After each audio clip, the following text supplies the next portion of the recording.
Slayer. Hey gang, bit of a different video today. Um, when I was a wee lad, I did not have a subscription to Xbox Live, and after completing the Halo campaigns, all two of them that were out at the time, you'd get bored. You'd finish playing Lord of the Rings: Two Towers or like Jaws 3D, and you'd end up wanting to play like multiplayer. You'd of course have friends over to do split screen or things similar to that.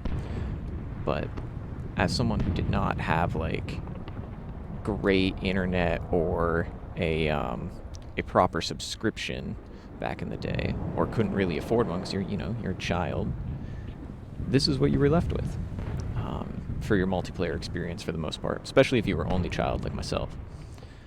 Um, you were left just to walk around and explore the environment, kind of like imagine yourself fighting people or capturing the flag or whatever. Um, and I kind of just want to go through.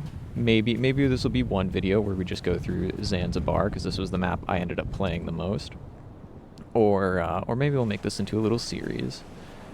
Um, it just depends on how how well this goes and how well I can keep a interesting commentary going as we walk around here.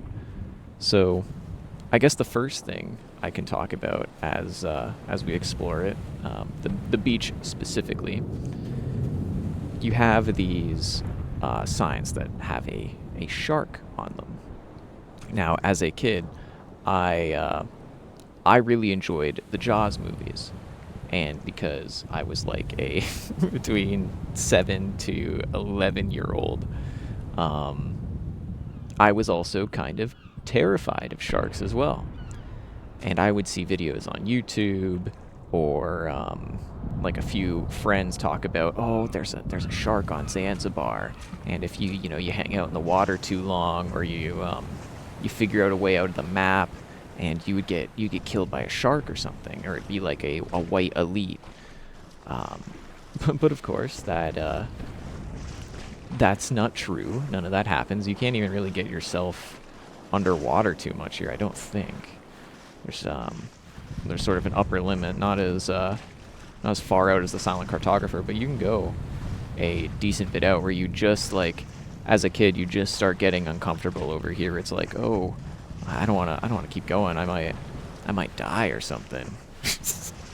But there is a little interesting thing with these signs, is on certain holidays they actually they change between different things. I forget what they are, um, but yeah, over the course of the year, these change, and you can go in on MCC and get like an achievement for looking at them. And if you melee them, they just disappear. They don't break or anything. They just despawn. Um, that's the thing that comes to mind immediately every time I see this map, is the sharks of Zanzibar, and I guess in Halo 3 Last Resort, but Halo 3 wasn't out at this time, so we were stuck with wandering around Halo 2, waiting for Halo 3 to come out.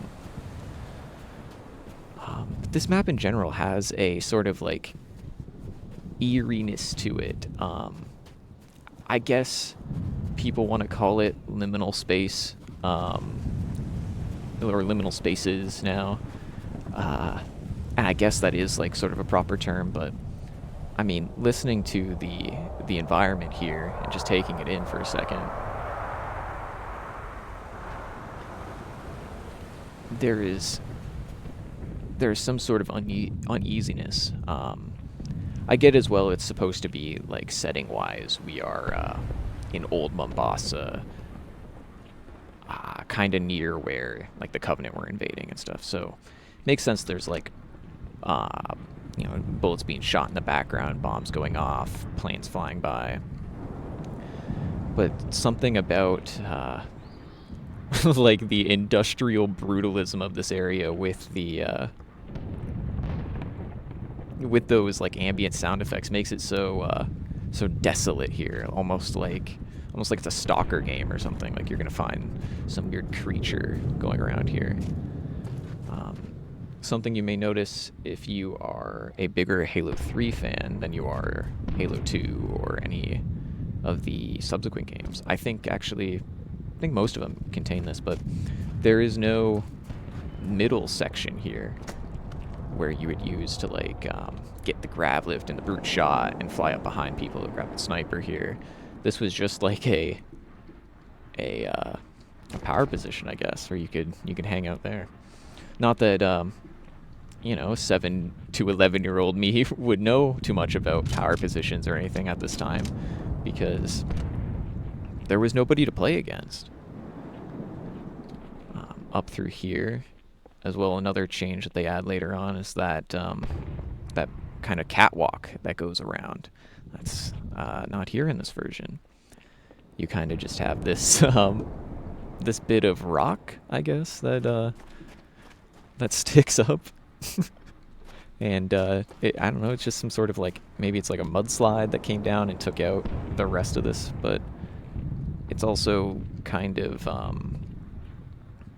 intentionally placed, so other than it just being like a video game area, it's kind of hard to theorize what that is really, or what it's meant to look like, other than just a pile of dirt or something.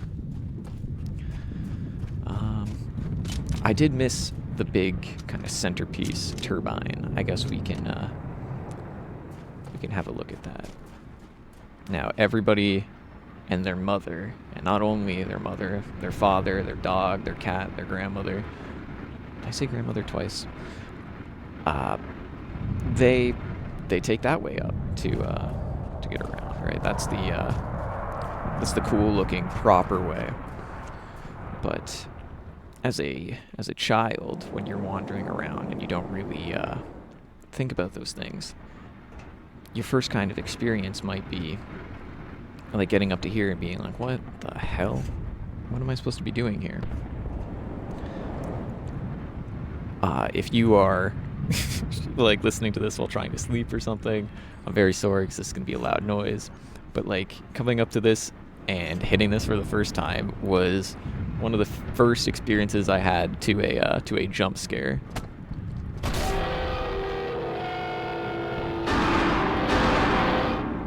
Like, doesn't that just sound so wrong? Like you've done something bad, and you are now, like, all of China knows you're here. Like, there is a alarm to that, almost. Then of course, you have the big turbine that you go through, and everyone looks at this.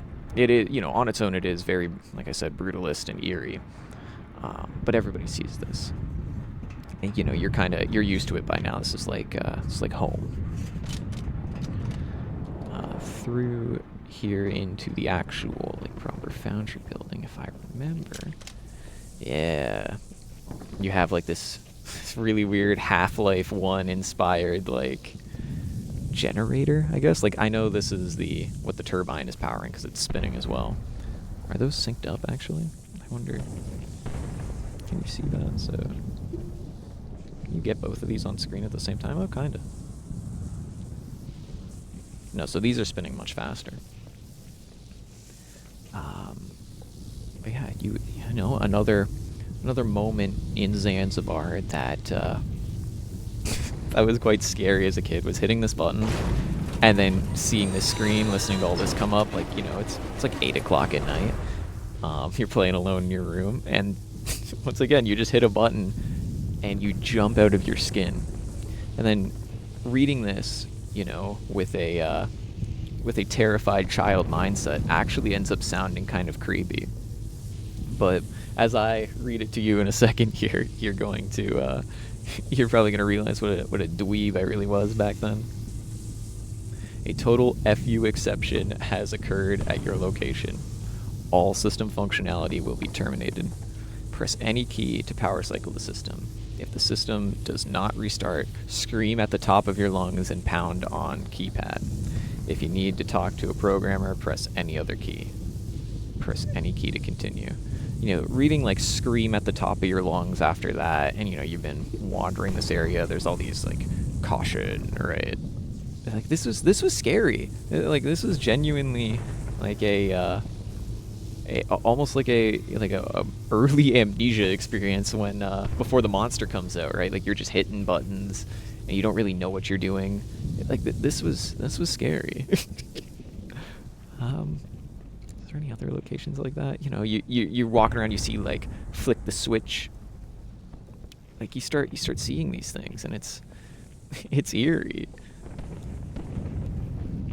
But yeah, like I don't really have too much more to say about this level, other than basically exactly that. Like this was pretty unintentionally creepy to me as a child. But yeah, if you want me to continue exploring these maps, or I missed something that was particularly cool, please let me know, and maybe I'll go back and look at it. Maybe I'll make another video and kind of add on to it at the beginning or something. But yeah, peace.